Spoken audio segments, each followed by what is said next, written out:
کے ساتھ وہ کیا, ظلم کیا جو کبھی پاکستان کی تاریخ میں نہیں دیکھا گیا.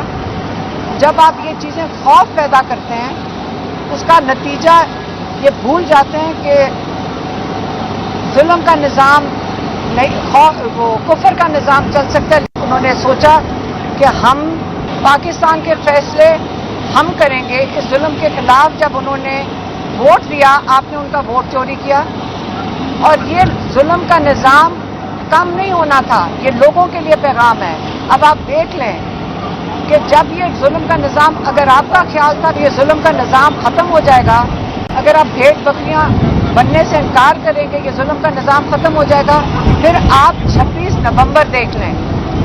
26 نومبر کو جب لوگوں نے ڈی چوک میں پہنچے اور یہ جناح ایونیو پہ پہنچے, ڈی چوک نہیں جناح ایونیو پہ پہنچے, تو آپ نے وہاں بھی سنائپر رائفل سے لوگوں کو شہید کیا. اور جو رات کو آپریشن کیا ہے, عمران خان کو تو پتہ نہیں تھا کل, کیونکہ لوگ اے ٹی سی میں آئے ہوئے تھے, لوگوں نے اور بھی ان کو قصے سنائے.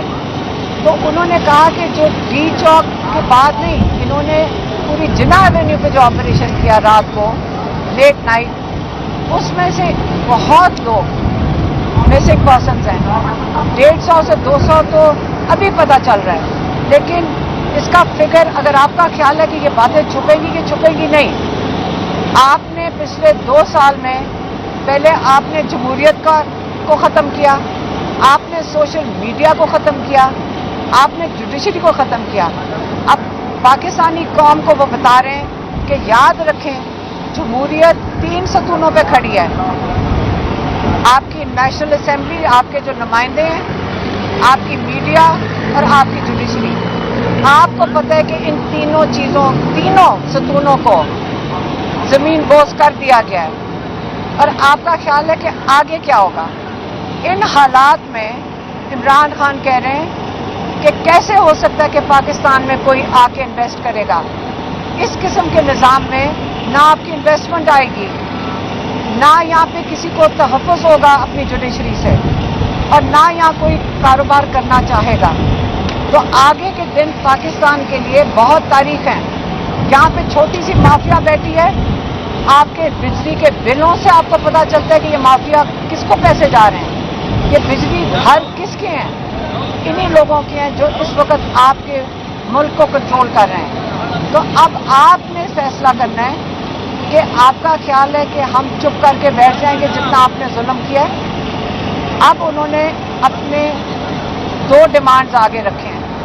انہوں نے کہا ایک ڈیمانڈ کہ سپریم کورٹ کے جو سب سے ٹاپ آپ کے 3 جو آپ کے جو ججز ہیں سپریم کورٹ کے سینئر موسٹ ججز کے نیچے ایک جے آئی ٹی بنائی جائے.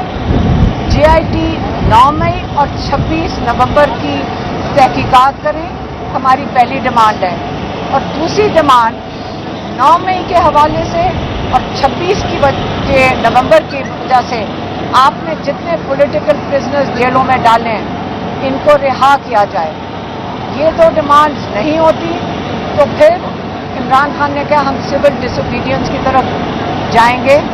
اور اس کے اندر جو پہلی ڈس اوبیڈینس ہے, عمران خان نے کہا ہے کہ میں اپنے اوورسیز پاکستانیوں کو کال دوں گا کہ آپ پاکستان میں ریمیٹنسز بند کر دیں.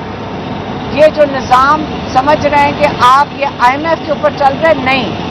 یہ پاکستان کا نظام ہمارے پاکستانی اوورسیز پاکستانیوں کی محنت کی کمائی, ان کی محنت کی کمائی پہ چل رہا ہے. وہ یہ پیسہ بھیجتے ہیں, یہاں اربوں ڈالر وہ بھیجتے ہیں جس کی وجہ سے پاکستان کا نظام چل رہا ہے. وہ یہاں پہ 25-30 بلین ڈالر بھیجتے ہیں. آپ آئی ایم ایف کا $1 بلین کو کلیم کرتے ہو کہ ہم نے فتح کر دیا. آج تک آپ نے نہیں کہا کہ جو ہمارے اوورسیز پاکستانی ہیں انہوں نے کتنا سہارا اس ملک کو دیا جب آپ اس کو تباہ کر رہے ہیں. اور انہی پاکستانیوں کو آپ برا بھلا کہتے ہیں, ان کو دھمکیاں دیتے ہیں. باہر بیٹھے ہوئے جب وہ آواز اٹھاتے ہیں آپ ان کے یہاں رشتہ داروں کو اٹھا لیتے ہیں. یہاں کتنی رپورٹس ہیں جس میں آپ نے وہاں پہ آواز اٹھانے والوں کے رشتہ داروں کے گھروں میں جا کر ان کو حراست میں لیا ہے, ان کو دھمکیاں دی ہیں.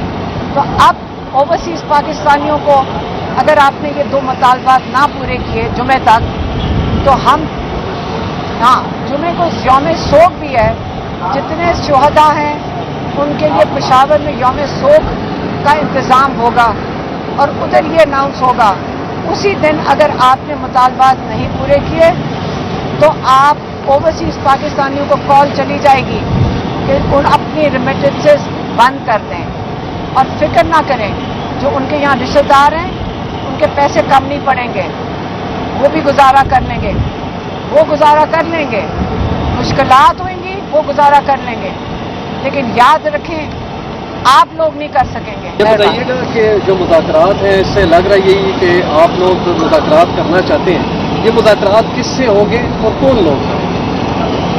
پتہ نہیں انہوں نے کوئی کمیٹی بنائی ہے، جب وہ آفر اسٹیبلشمنٹ ہی دیتی ہے کہ مذاکرات کر لو، اگر مذاکرات کا اسٹیبلشمنٹ آفر دیتی ہے، انہوں نے کہا ہے کہ ٹھیک ہے جا کے کمیٹی بنا کے دے دی ہے، وہ جا کے مذاکرات کر لیں۔ تو جب انہوں نے کوئی مذاکرات کرنے ہوں گے، ساتھ وہ جنہوں نے مذاکرات کرنے ان کو رات کو تو اریسٹ کر لیا تھا، تو ان کو شاید ان کا خیال تھا عمر ایوب کے ساتھ انہوں نے جیل میں مذاکرات کرنے ہوں گے، تو رات کو تو حراست میں لے لیا تھا۔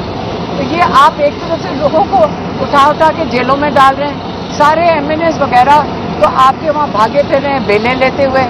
تو اگر آپ پہلے فیصلہ خود کر لیں کہ آپ مذاکرات کرنا چاہتے ہیں یا لوگوں پہ ظلم کرنا چاہتے ہیں۔ رشتے گور اور آپ کی پٹیالہ جیل کے اندر جو آگ ہوئی ہے ٹی وی پر چل رہی ہیں، کیا خبریں ہیں، کیوں 12 لاشوں پہ بات چل رہی ہے؟ دیکھیں ہم آپس میں کوئی بات بھی نہیں کر سکتے کہ آپ نے اس کو بھی وہ ہاٹ ٹاپک بنا دینا ہے۔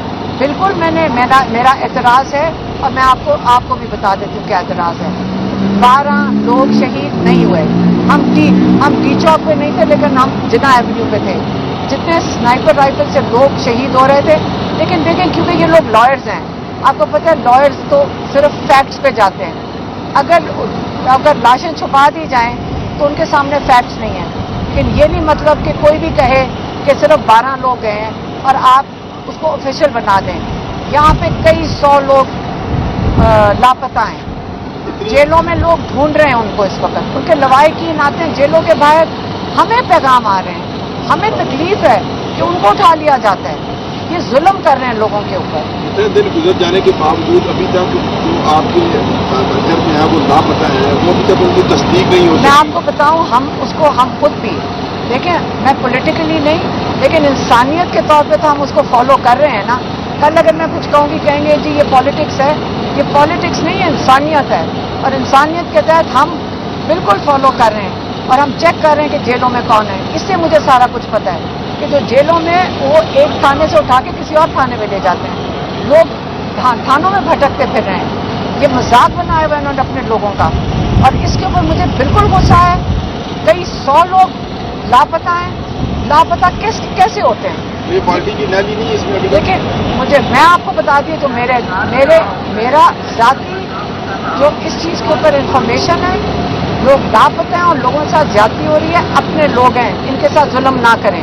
میری یہی اپیل ہوگی گورنمنٹ کو، اللہ نہ کرے کہ یہ جو محسن نقوی بیٹھا ہوا ہے اس نے تو اٹھا کے ایک جہاز پکڑ لیں، جتنے لوگ بیٹھے ہوئے ہیں یاد رکھیں، آپ کو میں گارنٹی کرتی ہوں پہلا مشکل وقت آئے گا، یہ جہاز پکڑ کے باہر چلے جائیں گے، لیکن ہم اور آپ ادھر ہی ہوں گے۔ تو ہمیں اپنی سب کو فکر کرنی چاہیے، ان کا کوئی نہیں ہے، ان کے جیٹس آئیں گے اور یہ چلے جائیں گے۔